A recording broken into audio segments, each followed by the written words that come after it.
Trump اور Nitin Yahoo کی 24 گھنٹوں میں دوسری ملاقات، غزہ میں ہولناک منظر۔ ملاقات کے وقت غزہ پر اسرائیلی درندگی، درجنوں فلسطینی شہید۔ یہ غیر اعلانیہ ملاقات تقریباً 1 گھنٹہ جاری رہی، جس میں میڈیا کو رسائی نہیں دی گئی۔ ملاقات کے وقت غزہ میں اسرائیلی فوج کے حملوں میں مزید کم از کم 95 فلسطینی شہید ہو چکے تھے۔ خبر رساں ادارے رائٹرز کے مطابق اسرائیلی وزیر اعظم نیتن یاہو نے کہا کہ ان کی امریکی صدر ڈونلڈ ٹرمپ سے ملاقات کا مرکزی نقطہ غزہ میں قید مغیوں کی رہائی کے لیے کی جانے والی کوششیں تھیں۔ انہوں نے زیادہ زور دیا کہ وہ حماس کی عسکری اور حکومتی صلاحیتوں کو ختم کرنے کے لیے پرعزم ہیں۔ نیتن یاہو نے یہ بھی کہا کہ ملاقات کے دوران ایران پر ہماری عظیم فتح کے اثرات اور امکانات پر بھی گفتگو ہوئی ہے۔ یہ صدر ڈونلڈ ٹرمپ کی 20 جنوری کو دوسری مدت کا آغاز کرنے کے بعد نیتن یاہو کا امریکہ کا تیسرا دورہ تھا۔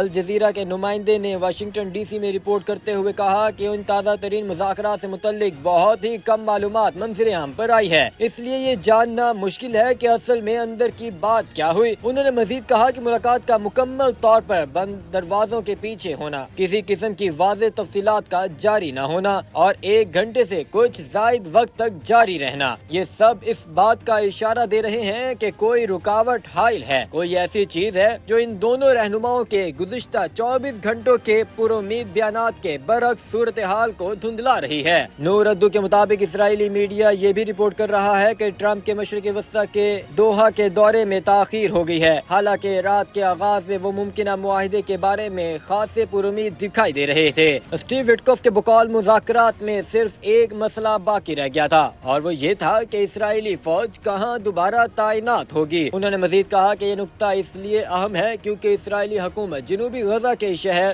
رفح پر کنٹرول برقرار رکھنا چاہتی ہے۔ اسرائیلی وزیر دفاع کے مطابق اسرائیل رفح میں ایک خیمہ بستی قائم کرنے کا منصوبہ رکھتا ہے، جہاں وہ مقامی آبادی کو اکٹھا کر کے داخلے پر مکمل کنٹرول رکھے گا، کسی کو باہر نکلنے کی اجازت نہیں دے گا اور پھر اس آبادی کو غزہ سے نکال کر ٹرمپ کے منصوبے پر عمل کرتے ہوئے غزہ کو خالی کرا کر اس پر قبضہ کرے گا۔